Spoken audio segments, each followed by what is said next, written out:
De costas para a plateia. De Costas para a Plateia é o podcast das boas pessoas. Liderança, finanças, marketing, empreendedorismo, tecnologia. Temas complexos abordados de forma simples e descontraída. O episódio de hoje tem o apoio da To Be On. Consulting, Marketing, Analytics. Sabe mais em www.2b-on.com.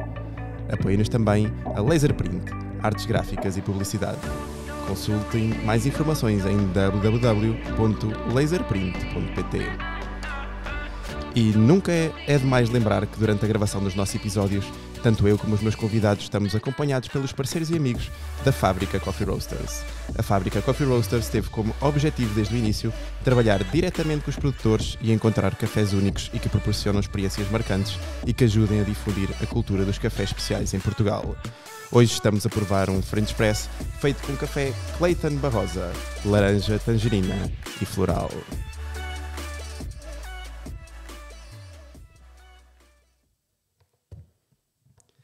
Bem-vindos a mais um episódio do podcast De Costas para a Plateia. Contamos hoje com a presença da Carla Gapo, também conhecida como Free Green Cook, mãe e entusiasta da nutrição, saudável, médica e atleta de CrossFit.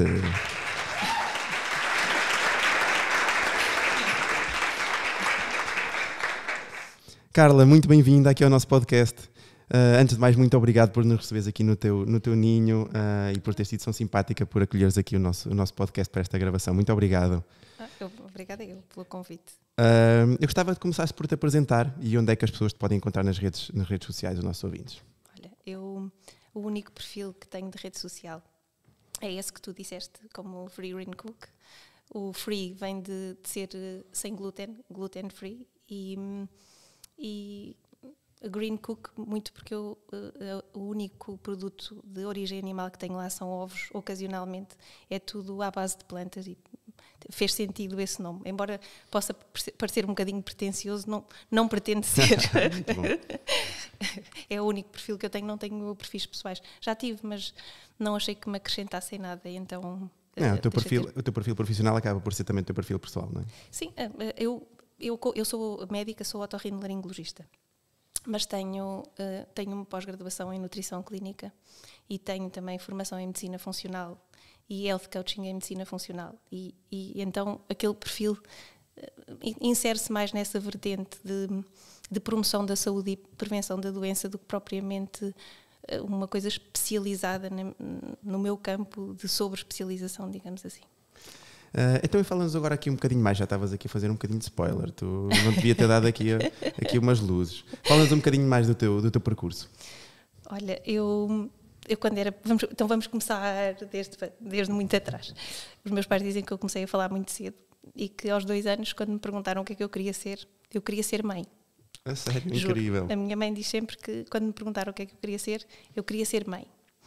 E que a partir dos 3, quando descobri que podia ser mãe e médica, disse que queria acumular as 2 funções. Desde os 3 anos? Sim. Que mulher decidida, incrível, hein? E depois, se calhar, nunca mais... Se calhar, se eu dissesse que queria ser bombeira, os meus pais não me apoiavam tanto. Nada contra os bombeiros, atenção, não é isso. Mas acho que os pais têm sempre um bocadinho uma perspectiva de que os filhos sejam... O médico é uma profissão mais segura, exatamente, não é? sim. Não é pretenciosismo nenhum, é o que é, exatamente, é a realidade. Sim, eu acho que nós... Eu sou um bocado mais velha do que tu, mas eu já faço parte de uma geração que quer que os meus filhos sejam felizes, claro. Independentemente de terem uma licenciatura ou não, quer que eles sejam felizes e autónomos, não é? Não estejam à espera de ir percorrer o mundo para que os pais paguem as contas, não é? Mas acho que aquela foi um bocadinho apoiada e eu sempre achei que era uma perspectiva de missão interessante e fui à procura dessa... Fiz tudo para conseguir entrar para a faculdade. Na faculdade perdi-me um bocadinho pelos meus traços perfeccionistas e por chegar lá e não ser propriamente aquilo que eu achava que era logo o curso. Andei ali assim os 2 primeiros anos um bocadinho à deriva e a tentar perceber se de facto era aquilo que eu nunca tinha questionado antes. Quando entrei para a faculdade questionei, será que é mesmo isto que eu quero?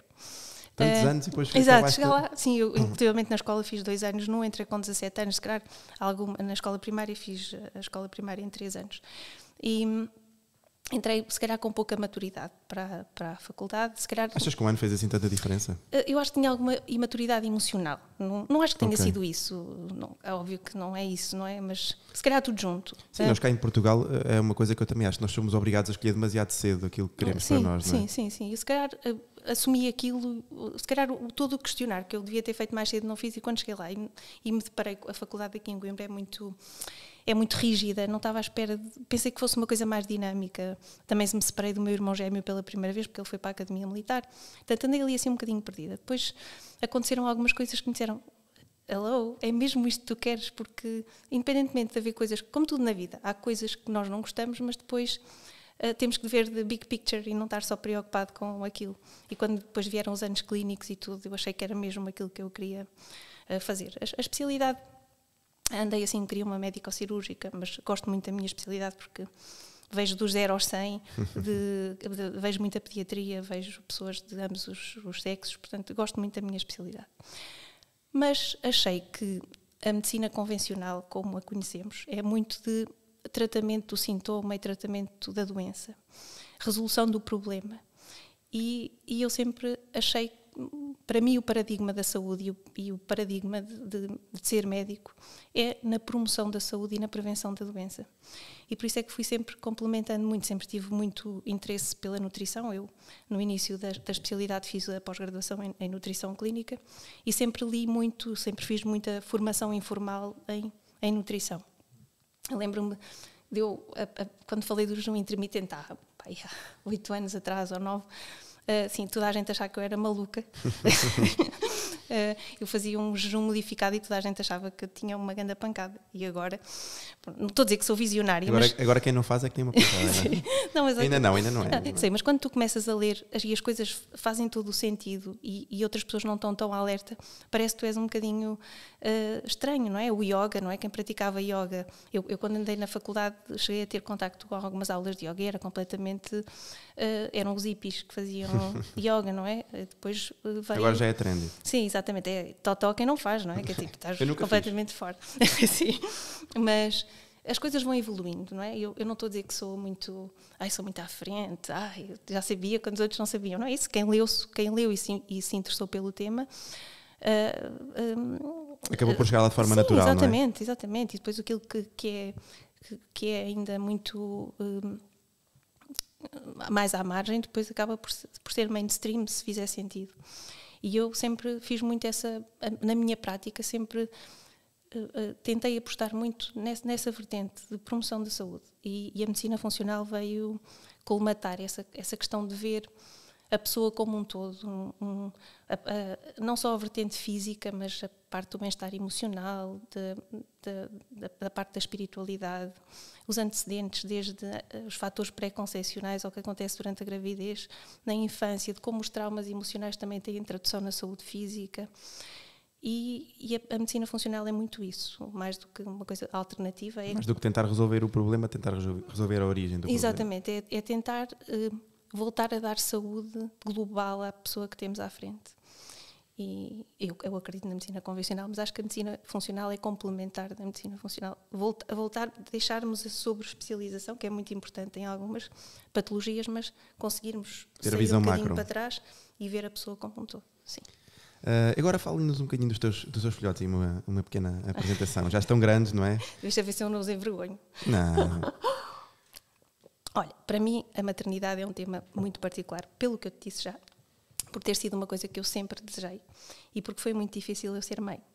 Sério? Sim, eu tive 5 anos para conseguir ter o meu primeiro filho. Tive um aborto espontâneo quando já estava no processo de fertilização medicamente assistida. O meu filho mais velho é resultado de uma fertilização in vitro. O mais novo ocorreu naturalmente, nós não tínhamos nenhum problema identificável, mas a verdade é que eu não conseguia engravidar. E então o meu filho é um menino de ouro, não é? Quando tu estás 5 anos à espera de ter um filho, quando tu não consegues aquilo que a maior parte das pessoas consegue, às vezes sem querer, que muitas pessoas tipo, vou tentar engravidar e no mês seguinte, então, tu demoras 5 anos e só quem passou por um processo destes é que sabe como pode ser muito destrutivo em termos de autoestima, em termos de dinâmica do casal. Porque tu chegas a duvidar de ti próprio. Porque é aquela coisa nos dias negros da alma. Eu peço desculpa, a minha voz nota-se que eu estou um bocadinho nervosa. Não, mas é um tema que é difícil, não é? Não é um tema fácil. Não, é que isso traz-te lembranças, é normal, sim, tudo aquilo que nós passamos. Sim, não é? E eu acho que nós temos que normalizar muito as dificuldades, porque hoje em dia muita gente tem dificuldade em engravidar, por fatores... Não, é inacreditável. Eu e a Jéssica, nós somos uns privilegiados, porque nós somos um daqueles raros casais que à primeira... Sim, ok. Vocês não merecem ter amigos, não é? Sim, ok. Mas à nossa volta temos tanta gente que é tão difícil. Nós conversamos tanto sobre isso, que é muito complicado gerir isso, não é? Mas é muito importante normalizar. Dizer que é normal e que vão conseguir, porque muitas vezes quando nós partilhamos as nossas histórias, dá força e dá alento a quem está a tentar e quem está no processo. Então o meu filho foi assim, eu fui mãe com 32, mas estava a tentar desde os 27, foi assim, quando tu duvidas... Sim, quando tu pensas aquela coisa do... Para se calhar o universo está a fazer o seu papel e eu não ia ser uma boa mãe, por isso não sou mãe porque não mereço. Sabes, aquelas coisas dos dias negros da alma que depois tu pensas, pá, que estupidez, vá, sei lá, do piloto automático, não tem nada a ver com isso, olha, vamos embora. É biologia, não é? Sim, quer dizer... Mas e para ti que és médica, não conseguires lidar com isso de forma mais racional? Tu sabes que tu és muito racional e és muito empático com os outros. Pois é. Contigo... é muito mais difícil de gerir, não é? Então, mesmo com a tua família é muito próxima. É por isso que o médico, por exemplo, não deve tratar em coisas complexas. Por exemplo, os meus filhos foram operados de uma patologia de otorrina, não sou eu que os opero. Porque se há um stress, se há uma hemorragia, se há uma coisa qualquer, tu estás envolvido Falta emocionalmente. Falta aquela parte racional, não é? Exatamente. Para conseguires deves delegar, exatamente. E aqui também é a mesma coisa. Tu sabes que racionalmente não é assim, mas emocionalmente nos dias negros, tipo, nunca vais. Okay? Tem que fazer tentar. Sim, mas... Então quando o Lourenço nasceu, e foi uma gravidez um bocadinho atribulada, que tive ameaça de parto prematuro, tive que estar de repouso. Depois de 5 anos devias estar permanentemente em brasa, não é? Respiravas um bocadinho mais profundo. Assim, olha, mas sabes que há coisas que eu sou muito catastrofista. Para as outras pessoas sou sempre tipo... Super zen, bem, por favor, não tenhas essa linguagem negativa contigo. Mas eu, para mim, sou a maior castradora e a maior catastrofista que existe.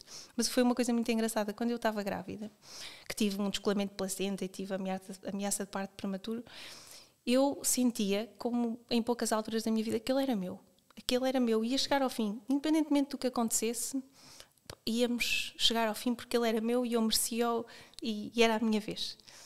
E quando ele nasceu, é aquela, vocês que são pais, não é? Que é aquela sensação de ele olhar, ele sai, não é? Tive ali 23 horas para ele nascer, ele sai assim, ele era enorme, tinha 3,854 kg. E ele olha para mim assim, acabado de sair, abre os olhinhos assim, e eu virei-me para o meu marido e disse assim, eu espero que tu consigas fazer alguma coisa dele, porque ele de mim vai ter tudo o que ele quiser. Muito bom. Mas assim mesmo, na sala de partos, juro. Depois eu queria ter mais, portanto, eu tinha dito que nunca mais ia fazer contracepção na minha vida, e 15 meses depois engravidei naturalmente do meu segundo filho, o Manuel, que também atribulado ao 5º dia teve uma sepsis neonatal. A gravidez foi espetacular, trabalhei até 10 dias antes dele nascer, fiz exame de especialidade grávida de 22 semanas, tudo assim com a maior das normalidades. Super tranquilo, não é? Nasceu parto natural 3 horas depois, assim, no dia... Comecei com uma dorzita no dia em que o Lourenço fazia 2 anos, não é? Então disse, é melhor ir à maternidade. E faltavam 10 dias para ele nascer, mas ele decidiu nascer no dia do irmão. E 5 dias depois de ele ter nascido, tem uma sepsis neonatal, tipo, com uma convulsão que não podia ser uma convulsão febril, pronto, coisas médicas. E teve nos cuidados intensivos uma semana, assim, daquela coisa do género... se este ratinho que está aqui há 5 dias, se lhe acontece alguma coisa, eu nunca mais vou ser gente. E é aquela coisa terrível. Eu lembro-me de chegar à casa dos meus pais, e de cair de joelhos, aquela coisa de cair de joelhos e quase, eu que não sou religiosa, apesar de ter sido educada católica, mas é aquela coisa do género, eu ia a pé de rastros, se fosse possível, se eu acreditasse para fazer uma promessa, sabes, aquelas coisas. Para salvar, não é? Sim, para tu correr bem. E correr tudo bem, felizmente. A Jéssica diz isso muitas vezes, que prefere que ela fique doente 50 milhares de vezes do que ver a Bianca com um bocadinho de febre, não é? Sim, se nós pudéssemos, só que muito do nosso caminho de maturidade enquanto mães é que nós percebemos que nós não somos as mães que sonhávamos que íamos ser. Somos seres humanos, temos dias maravilhosos em que conseguimos sair de nós. Temos outros em que perpetuamos comportamentos que nos fizeram sofrer, porque entramos um bocadinho em piloto automático. Depois, como mães, vergastamos-nos todas. Oh, meu Deus, eu não merecia isto.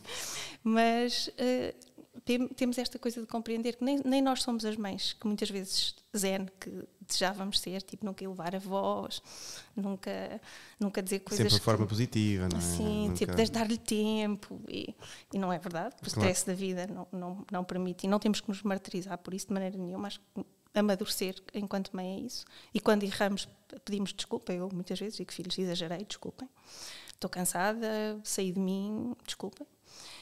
Mas é também aceitá-los como eles são e também percebermos que nós podemos iluminar-lhes o caminho, mas a caminhada é deles e eles vão aprender com o que lhes vai acontecer. E o sofrimento, se nós, por todo o sofrimento que passamos, se tivermos a capacidade de transformar o sofrimento em crescimento, aí damos um sentido. Não que eu desejo que as pessoas devam sofrer para crescer, mas a vida é sofrimento. Então, quando amamos...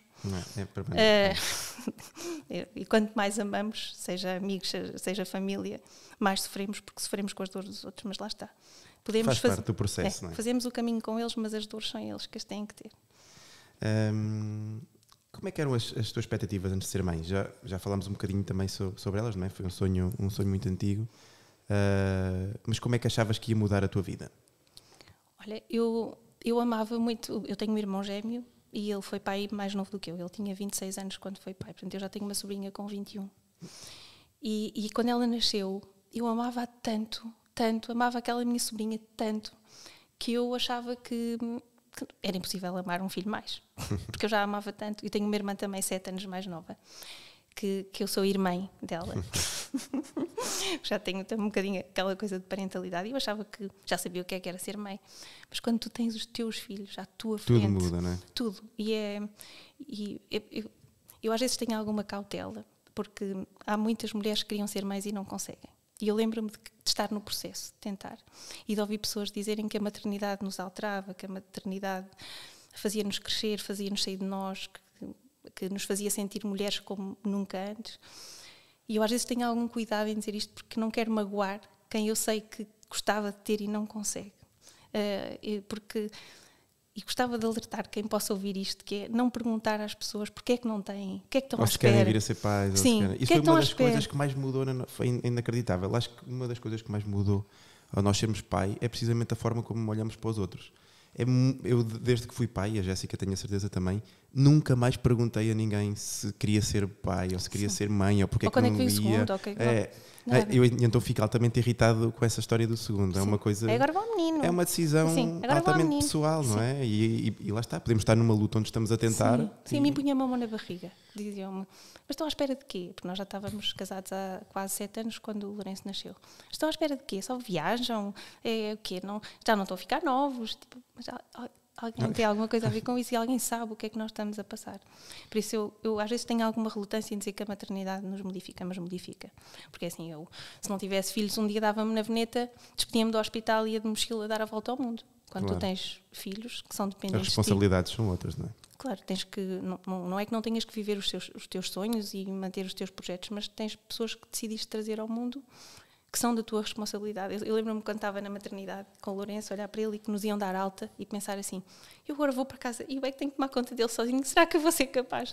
Mas sentires que quando tu ainda sentes que ainda precisam de tomar um bocadinho de ti, ou ainda queres ser filho e percebes que tu para aquela criança passas tu a ser tudo e és tu responsável por ele, modifica-nos de uma forma imensa. Sim. Quando me surgiu aqui esta ideia de fazer o podcast sobre este tema em específico e uma temporada, eu tinha uma dupla vertente. A primeira era fazer uma homenagem às mães, desde que eu vejo aquilo que a Jéssica se transformou, que de facto é uma missão inacreditável e merecem todos os dias a nossa homenagem, porque eu costumo dizer, já conversámos sobre isso em outros episódios, o papel do pai é muito fácil, não é? O papel do pai brinca 5 minutos com a criança, é um super pai, mas se a mãe sai 5 minutos ao pé do filho, é uma mãe completamente negligente, não é? Uma mãe Pronto. E a segunda visão que eu tinha era precisamente conseguir, se nós mudarmos por episódio uma mentalidade, acho que o nosso trabalho está a correr de forma fantástica, porque acho que é importante falar sobre estes temas, é importante normalizar estes temas, e é importante perceber que vivemos num mundo onde o stress é cada vez mais permanente e as dificuldades, o stress é um dos fatores que influencia mais a parte da maternidade. Sim, e as carreiras, não é? Nós protelarmos um bocadinho a decisão porque ainda não é a altura certa, porque precisamos de apostar na carreira ou isto ou aquilo. E depois a parte da alimentação, a parte da poluição, muitas outras coisas que interferem. Bastante, sim, não é? sim, mas transforma-nos, sem dúvida nenhuma, que nos transforma e faz-nos perceber. Eu tinha um sono, eu tinha pavor de não acordar com os meus filhos a chorar. E parece que eles ainda não choraram, eles fazem assim. É um radar inacreditável. Assim, eles fazem assim, e nós já acordamos, tipo, e estamos frescas e não é? Quando nós ainda não temos filhos, tipo, hoje não me apetece fazer nada para jantar, comemos qualquer coisa. Nos dias, eles estão cá, não é? Nós nem sequer pensamos, nós saímos de nós. Nesse sentido, eu acho que é uma forma de nós sairmos de nós. Quando as pessoas dizem que é um amor maior, acho que é muito por isso, porque nós saímos de nós para eles. E depois vivemos isto que estavas a falar. A maior culpa que existe muita culpa infligida pela sociedade, mas nós também, enquanto mães, também assumimos essa culpa, que é, se eu for treinar, tipo, vou treinar, então... Estou sem mamãe, porque é que eu estou aqui exatamente, uma hora do meu dia que eu vou estar sem os meus filhos, e temos é que ver qual é, depois dependendo da idade e das rotinas deles, se calhar, se temos pouco tempo, ver qual é que tem menos impacto nele, mas se eu estiver bem, se eu estiver a fazer uma rotina de autocuidado, não é sair... Vais ser melhor mãe, sem sombra de dúvida. Exatamente, não é sair e fazer tudo e à noite chegar, tipo, olá, Deus, não estou a dizer que é isso, mas se um dia acontecer, como pensamos no outro. Claro. E eu acho que é muito importante que eles saibam que podem sempre contar connosco. Nós estamos a distância de um levantar o dedo que nós vamos a correr e deixamos o que seja preciso. Até mesmo como educação para eles verem que existe uma vida. Óbvio. Um dia eles vão ser pais, Óbvio. não é? E se eles perceberem que, Sim. que a mãe está lá sempre. Sim, para já como exemplo, dizer, eu tenho que... Isto é muito importante para mim, em termos de saúde mental e de saúde física. Então fazemos um compromisso. Se eu também vou levar-te ao treino, uma coisa que tu gostas, se eu também saio de mim para te levar a ti, tu também, se calhar, se tiveres que fazer um esforço de meia hora, tens que esperar meia hora por mim, ou um dia excepcional ires comigo ao treino e ficares lá um bocadinho à espera, sim, faz parte, é uma simbiose, não é? Sim, exatamente. Também tenho que sair deles. Como é que definirias maternidade, Carla? Essa pergunta... lá está, a maternidade como um todo, acho que já falámos aqui, é sairmos de nós, sermos capazes de sair de nós, às vezes do nosso ego, para darmos tudo de nós a quem temos à frente. Mas, sobretudo, a parentalidade consciente, esta nova era, ensina-nos um bocadinho isso, que é não nos projetarmos nos nossos filhos, termos a capacidade de nos curar a nós e fazê-los pessoas felizes. Sairmos de nós para eles, mas respeitá-los com as individualidades que eles têm. Criar bebés felizes, não é? Exatamente. Crianças felizes. Não nos projetarmos neles, mas deixarmos-los florescer ou desabrochar como eles são. Aceitá-los como eles são e não os tentarmos vergar ou modificar. Eu vi uma vez uma metáfora que me disseram muito gira, que era... temos que perceber se temos ovelhas ou se temos leões, e não podemos educar uma ovelha como se fosse um leão ou vice-versa, porque não vai funcionar e só vai criar tensão e conflito, não é? É um bocadinho como no nosso trabalho, não é? Quando temos uma posição de liderança, não podemos temos que pôr as pessoas a fazer aquilo que é certo, não é? As pessoas sítias no sítio certo. E com os filhos é a mesma coisa, temos de tentar adequar. Sim, eu tenho 2 filhos que fisicamente são muito diferentes. Um tem a pele branca, outro tem a pele dourada, um tem o cabelo castanho claro, outro tem o cabelo quase preto, um tem os olhos escuros, outro tem os olhos claros. O biótipo é completamente diferente. São filhos da mesma mãe e do mesmo pai. Eu sou a pessoa que pode dizer com toda a certeza. E então, em termos de personalidade, são completamente diferentes. Por isso, quando nós às vezes dizemos são os mesmos pais, é a mesma educação, não é? Porque eu acho que há pais que têm psicopatologias e que, de facto, têm filhos preferidos. Eu não tenho um filho preferido no sentido em que sou capaz de privilegiar um em relação ao outro. Agora, tenho dinâmicas com eles completamente diferentes, porque a personalidade deles é muito diferente. Portanto, o tipo de interação que nós temos também é diferente, mas acho que isso é saudável, pelo menos na minha opinião. Eu agora estava-me a lembrar, depois passou-me há bocado, estavas a falar... E eu também não sei se respondi à tua pergunta, do que é maternidade. Assim... E depois os ouvintes é que vão descobrir, se respondeste ou não, eles depois fazem a análise do episódio. Mas agora estava-me aqui a lembrar e estava aqui a ir aqui um bocadinho atrás daquilo que estavas a dizer. E é muito engraçado, porque desde que a Bianca nasceu, ela tem o sono dela, cada criança tem o sono, tem sido uma das coisas que eu e a Jéssica nos temos tentado... mudar um bocadinho as expectativas que nós tínhamos, porque nós temos aquela expectativa, não é? Que a criança fantástica é aquela criança que dorme à noite, mas cada criança, lá está, tem o seu sono.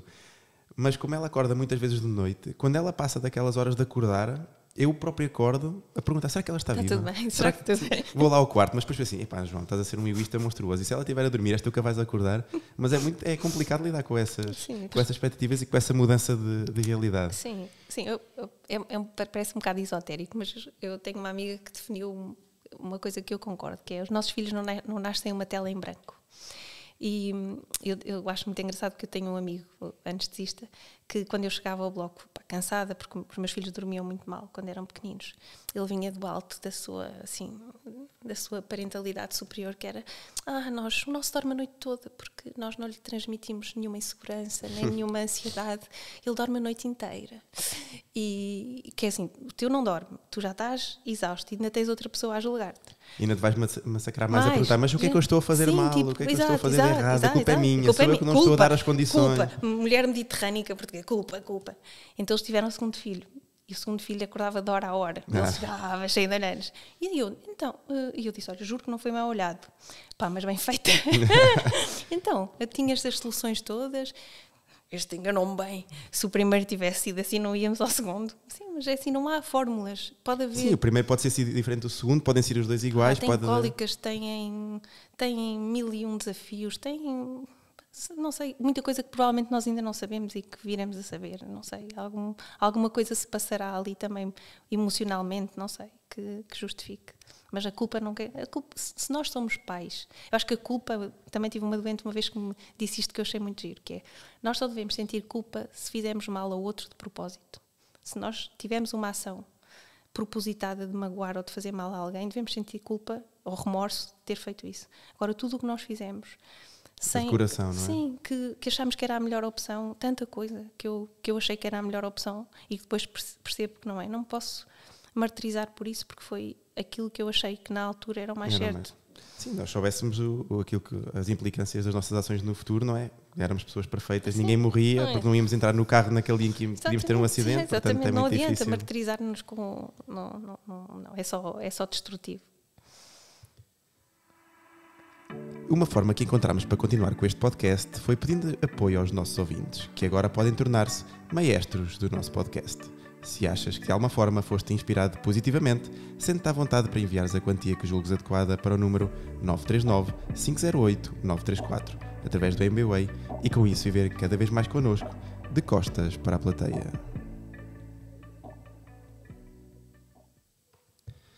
Carla, então, como é que é ser médica e gerir essa profissão tão exigente com a maternidade? Olha, hoje em dia é mais fácil, porque eu, para aí, desde há mais ou menos 6 anos atrás, tenho só meio horário no hospital. Tenho 20 horas, porque tinha um horário completo no hospital, tinha 40 horas, e fazia medicina privada. E às vezes não fazia só 40 horas no hospital, fazia 50, ainda trabalhava fora. Então, dei por mim numa espiral em que trabalhava imenso e sentia que aí não estava a viver a minha vida como eu devia.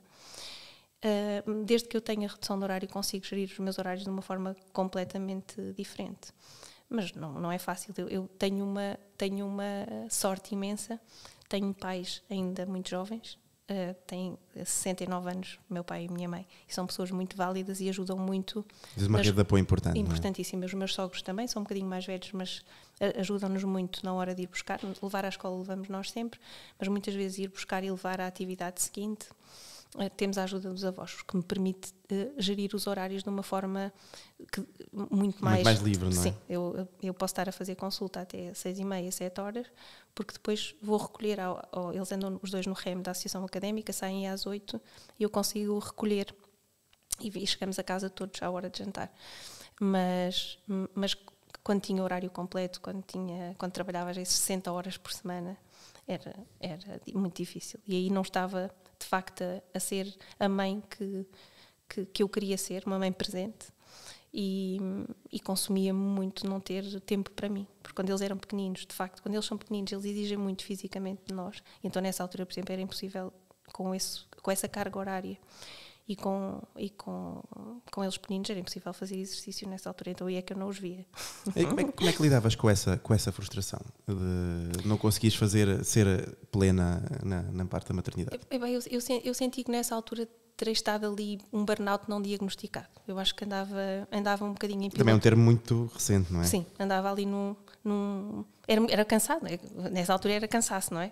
Trabalhava muito e andava cansada, mas sentia-me um bocadinho a empurrar a vida com a barriga, sabes? A não estar presente. Aí sentia um bocadinho, quando estava a trabalhar, sentia culpa de não estar em casa. Quando estava em casa achava que era pouco, mas não sabia muito bem como é que havia de sair daquele... Lidar com isso, exato. Não é? E nessa altura decidi que ia sair do hospital.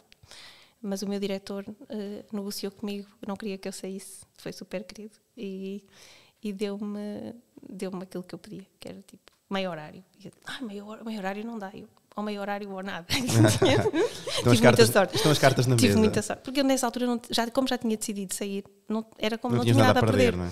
E acho que às vezes na negociação, quando tu de facto estás honesto, que é, eu sei que o hospital sobrevive sem mim, mas eu também vou sobreviver sem o hospital. Mas eu gosto muito da relação que temos, que é uma relação com os doentes que não é uma relação mais assim. Não é que eu acho que a privada seja comercial de maneira nenhuma, mas ali é diferente. Temos uma dinâmica diferente. Eu gosto das duas, por isso acho que tenho o melhor de dois mundos. Que não me tirem o melhor de dois mundos enquanto eu puder estar assim. Agora vamos entrar aqui naquele teu campo da nutrição. Qual é que é a importância da nutrição, quer para as mamãs, quer para os bebés e principalmente a parte infantil? Eu acho que é tudo. Eu acho que aquela definição que é muito redutora, mas que deixa que o alimento seja o teu medicamento e que o teu medicamento seja o teu alimento. Acho que não estou a ser infiel às palavras de Hipócrates, mas acho que nós somos o que comemos, de facto. Eu dou muitas vezes o exemplo das minhas avós. Eu tenho a mãe do meu pai, faleceu com 99 anos. Quase centenária. Era super magrinha. E essa minha avó era, de facto, muito visionária. Porque ela não comia nada refinado, não comia nada ultraprocessado. Já praticava crossfit, não é? Estou a ver aí Mas fazia exercício todos os dias. Mesmo até na cama, quando se levantava de manhã, fazia alongamentos. Eles moravam aqui perto. Fazia... Naquele inferno de becos ali, não é? Dele é mesmo junto à estrada. Andava para cima e para baixo no pátio. O meu avô também tinha tido um infarto e ela lá monitorizava o exercício dele. E ela dizia isso, que é, nós somos o que comemos. E a minha outra avó, que morreu com 69 anos, com carcinoma da cabeça do pâncreas, que também tem muito a ver com a parte alimentar, dizia, antes faça mal que se estrague. Ou perdoa-se o mal que sabe. Foram 30 anos, não é? Exato. Só de diferença de uma frase, exatamente, de mantra. Era aquela coisa do perdoa-se o mal que faz pelo bem que sabe. Era muito assim, do género, a vida foi feita para ser vivida. E a verdade é que tiveram um percurso, também tiveram vidas muito diferentes e histórias muito diferentes. A minha avó materna teve uma infância muito difícil. Mas eu penso... A abordagem da vida faz diferença, não é? Faz muito. É assim, 20 a 25% do que nos acontece é genético. 75% faz parte das escolhas do dia-a-dia. O sono, a gestão do stress, a qualidade dos alimentos, o exercício que praticamos e uma coisa muito importante, a qualidade das nossas relações. É muito importante. Nós podemos comer a dieta mais clean que existe, mas se não cuidarmos até da relação connosco próprios, da nossa conversa interna, se é uma tal positive self-talk ou negative self-talk, é muito importante. A qualidade das relações é vital, mas a nutrição é tudo. Então, eu muitas vezes na consulta tento usar pistas visuais, que é, nós não podemos pôr sabão num carro e esperar que ele ande, não é? Se nós estamos tão preocupados sempre com a qualidade dos materiais que temos, com a qualidade das tintas, das coisas em casa, e às vezes queremos comida barata e não nos preocupamos da origem. Da origem da história, da energia. Por exemplo, para mim, eu juro que não julgo, eu também já comi carne e já comi peixe. Eu não julgo quem tem uma alimentação omnívora. É bom que não julgues, ok? Obrigado. Okay. Porque eu também já comi. Mas a partir do momento em que tu fazes um bocadinho a conexão ética com o que tu comes, quando tu assumes, quando tu percebes que os seres vivos, que nós fazemos parte da mesma massa, que só quer ser feliz. Os outros seres podem não ter evoluído da mesma forma, não ter a cultura que tu tens, mas quando tu vês uma ovelha a brincar com um cabrito, com um borrego acabado de nascer, ou uma vaca com o seu bebê, elas querem cuidar deles, querem ser felizes. E quando tu tomas consciência de que eles são seres sencientes, que são seres que têm noção do sofrimento, que percebem que vão morrer, que são sensíveis. Eu não quero carregar isso comigo. Se eu estivesse em África e não tivesse que comer acesso, não? Exato. Se eu não tivesse alternativa, porque às vezes a gente ouve essa pergunta. Somos uns privilegiados, sim, não é? ouve essa pergunta, se estivesse no deserto e só tivesse não sei o quê para comer. Assim, se eu não pudesse escolher, óbvio que eu tinha que jogar com o que tinha. Agora, a partir do momento em que eu, não é?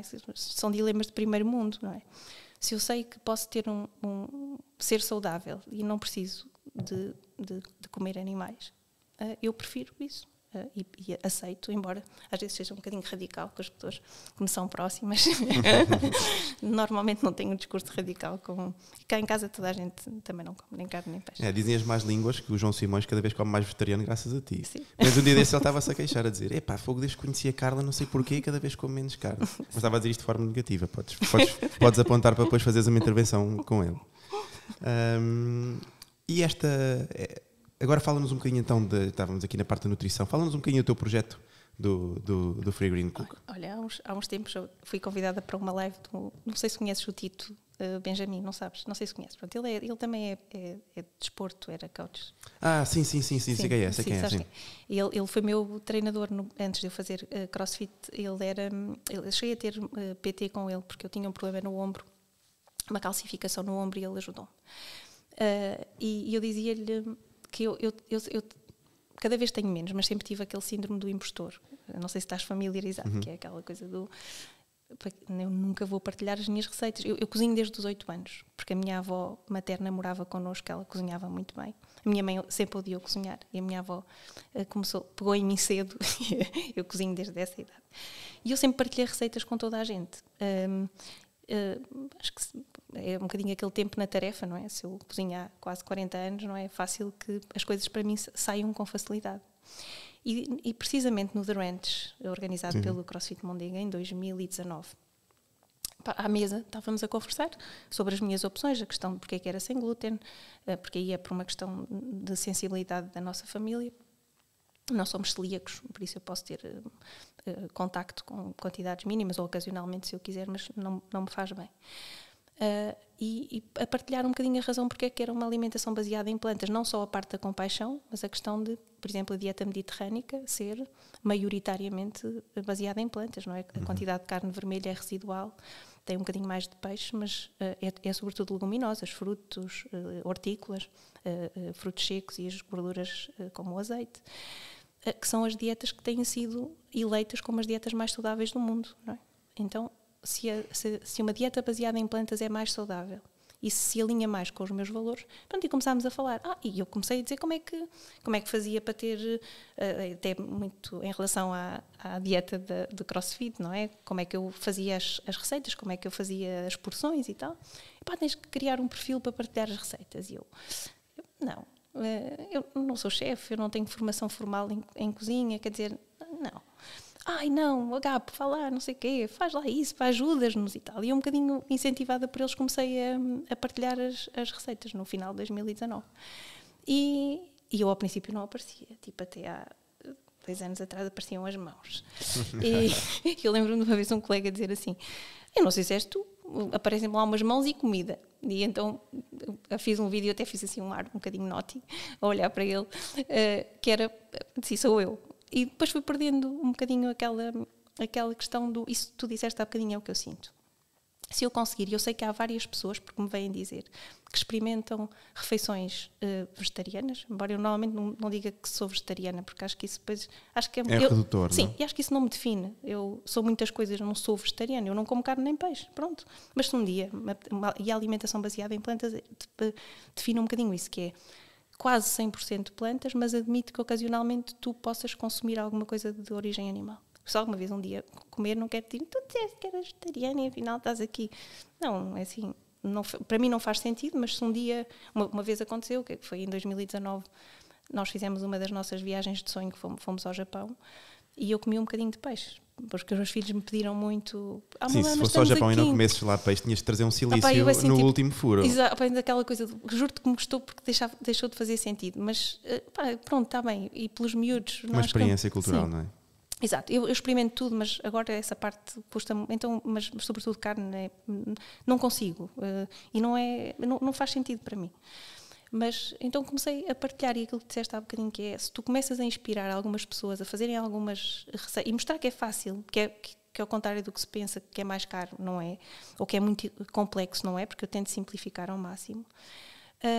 E porque é que também comecei a partilhar os meus treinos e as minhas coisas? É porque fui tendo muito feedback que incentivava outras pessoas. Sim, se eu que tenho uma vida que ando sempre a correr de um lado para o outro. E, se consegues encaixar isso na tua rotina. Consigo, é um incentivo, e fiz muito aquela progressão, que um dos meus objetivos era conseguir fazer elevações.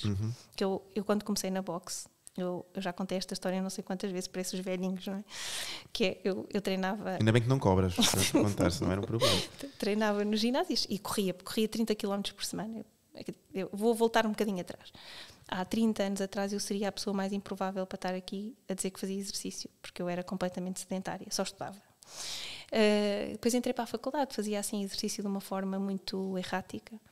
Quando fui mãe, bem, foi para esquecer, eu trabalhava muito, os miúdos eram pequeninos, eu não tinha energia, eu já tinha tão pouco tempo para dormir, quanto mais para fazer exercício. Mas em 2012 o meu pai corria desde sempre, ainda estava a trabalhar, e eu sentia que precisava de fazer alguma coisa por mim, uma coisa libertadora. Então comecei na passadeira a correr até conseguir correr meia hora. A primeira vez que fui correr com o meu pai, corri 8 km, eu olhava para o meu pai, tipo 22 anos mais velho do que eu, que eles foram pais novos.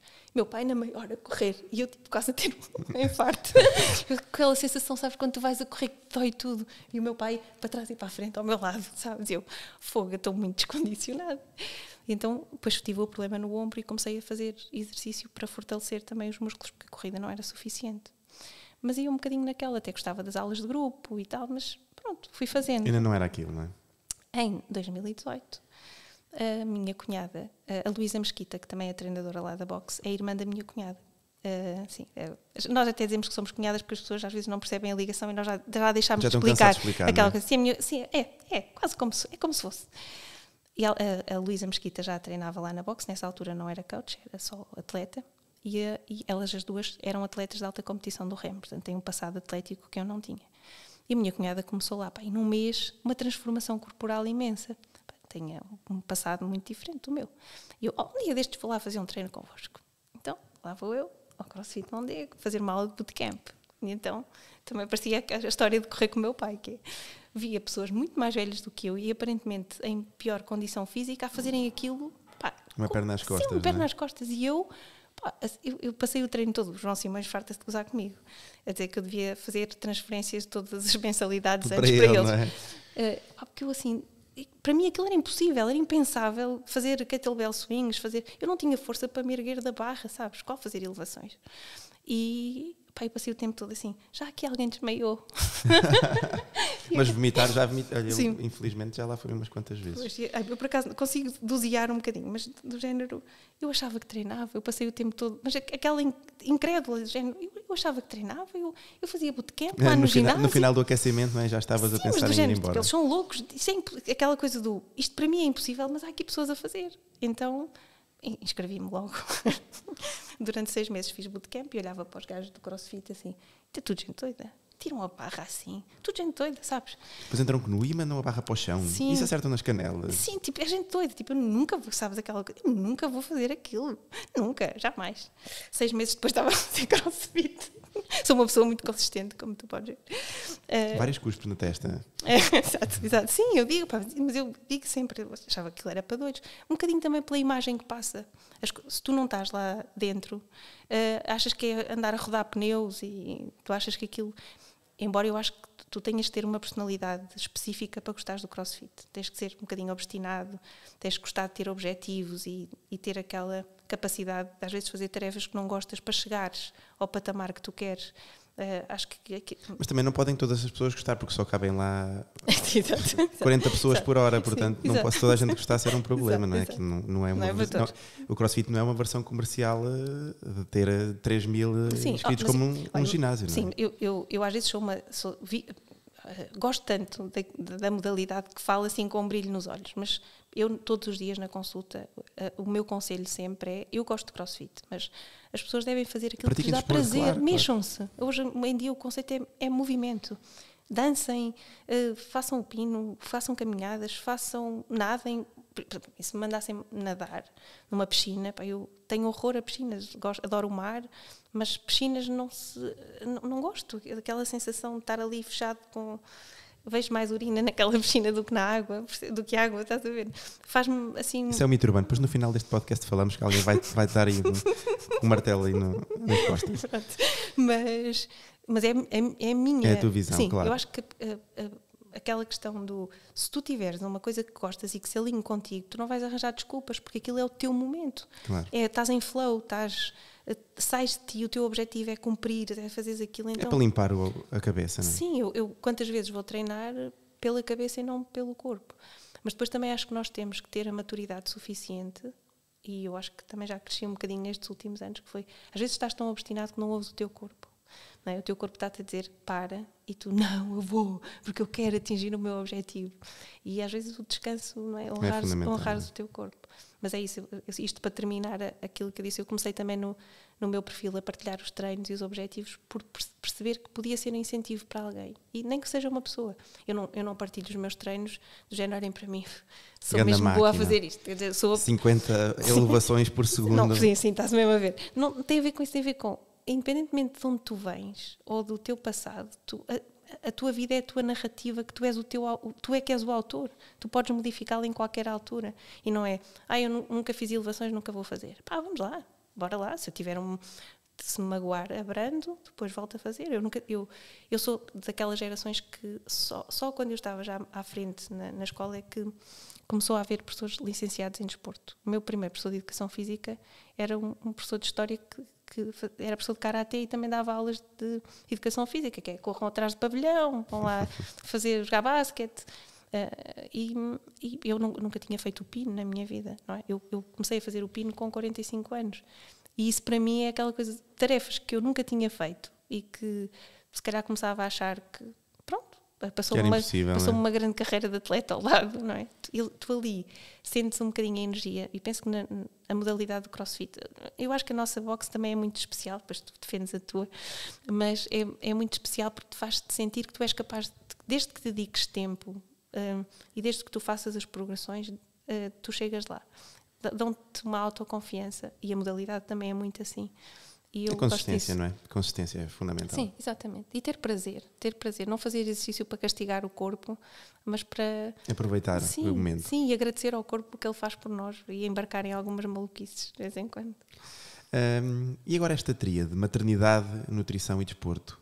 A gestão do tempo, como é que é para ti fazer essa gestão?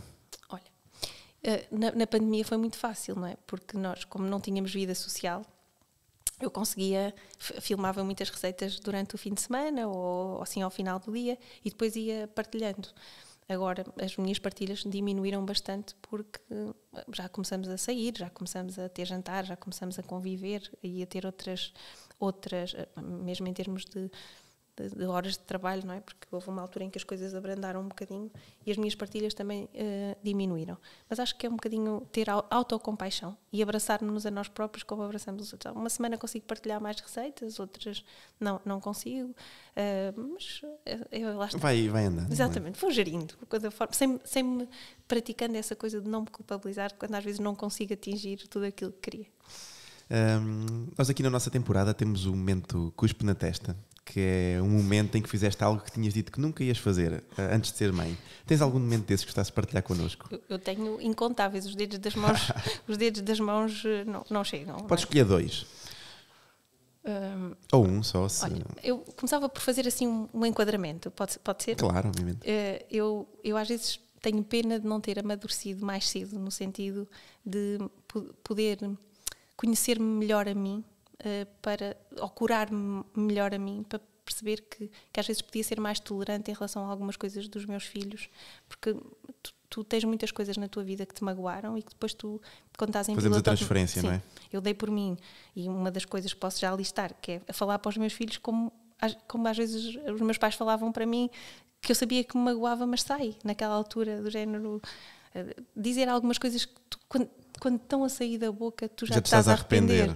E não querias fazer isso. E uma vez também fiz uma coisa que eu disse que nunca ia fazer. Dei um calduço assim a um dos meus filhos, assim, tipo, tal, assim. E tipo do género, saí a correr, que era do género, não, eu não posso fazer isto, sabes? Mas saiu-te, pá, foi mais forte do que tu estás cansado. E depois pedi desculpa, dizer, olha, eu fiz uma coisa que não devia, assim como acho que eles também devem pedir desculpa quando fazem uma coisa que não querem. Mas muita coisa assim, mas sobretudo isso, às vezes dizer coisas que nunca devíamos dizer, mas que saem. E alguns atos, sim, montes de coisas. Sim, aquela coisa de dar a volta. Uma coisa que os meus pais faziam, que eu também fiz com os meus, que foi, às vezes estava tão cansado de dar uma volta de carro com eles a ver se eles adormeciam. Esse é um clássico, esse é um clássico. Nunca vou fazer isto, não. Ou às vezes comprar com algumas coisas, não é? De algum comportamento. Mas acho que é o que eu digo. Eu tenho pena de não ter feito isso, mas a partir do momento em que tu tomas consciência, que, assim, que é um trabalho que eu, quando vejo muitas vezes os pais, quando vão à minha consulta, dizer, se calhar já devíamos ter vindo há mais tempo. Eu digo, não, porque é que vale a pena? Isso nem sequer vale a pena, vieram agora. Tratamos a partir de agora. Fez o que achava que era melhor. Aqui é a mesma coisa. A partir do momento em que tu tomas consciência das coisas que não gostaste ou dos modelos que tu não queres replicar, arregaças as mangas e mudas. Podes sempre mudar em qualquer altura. Nunca é sempre. Se nós quisermos vamos sempre mudar, a tempo, não é? Sempre, exatamente. Bem, Carla, chegamos aqui ao fim, vamos aqui com 51 minutinhos de conversa. Isto vai, eu falo o tempo muito. vai passando. Peço desculpa que eu falo muito. Foi fantástico, isto o timing é perfeito. E se quisesses falar mais uma hora, podemos conversar mais uma hora. Não, é melhor não me darem corda, porque eu não sei se queres deixar uma mensagem final aqui aos nossos ouvintes e quem for ouvir este episódio. Eu acho que fui falando um bocadinho ao longo, que é, nós devemos estar em paz com a nossa consciência e sermos capazes de abraçar a nossa individualidade. Nós não estarmos à espera de que a nossa conduta vá ao encontro daquilo que nós esperamos que os outros esperam de nós. Acho que devemos ser únicos, devemos ser fiéis a nós próprios, fazermos o que nós achamos que está certo e que se alinha connosco e não estarmos sempre tão preocupados com o que os outros pensam de nós, para o bem e para o mal. Claro que devemos ter em consideração as pessoas que nos rodeiam e que nos avisam em situações em que podemos não estar assim tão certos, não é? Ter isso em consideração. E não alimentarmos essas culpas, darmos o melhor de nós, tentarmos ser um exemplo inspirador às pessoas, mais do que influenciadoras, sermos inspiradoras das pessoas que nos rodeiam. E isso todos os dias, quando temos a oportunidade de fazer alguma coisa de bem, mesmo que sejam os tais random acts of kindness, fazermos, porque se nós pudermos ter impacto na vida das pessoas. Quantas vezes há dias em que eu estou muito bem, há dias em que eu não estou, mas todos os dias, se nós pudermos ajudar alguma pessoa a ser melhor ou 1% melhor, não é? Exatamente, acho que já valeu a pena. Carla, olha, da minha parte, muito obrigado por nos teres recebido aqui com tanto carinho. Esta conversa foi fantástica. Certamente vamos acreditar que vai mudar mais do que uma pessoa, mais do que uma mentalidade. E o meu muito obrigado. Obrigada eu pela confiança e sinto-me lisonjeada com o convite. Obrigada. É tempo de deixar uma última mensagem aos nossos ouvintes. Se por acaso nos ouvem através do Spotify, desloquem-se à página do De Costas para a Plateia e deixem-nos uma notinha generosa de 5 estrelas. É uma forma de apoio que muito valorizamos. Na próxima semana, contaremos com a presença de Ana Filipa Godinho, arquiteta de profissão e empreendedora de coração, que nos irá presentear com a sua história. Continuem sempre desse lado, de costas para a plateia.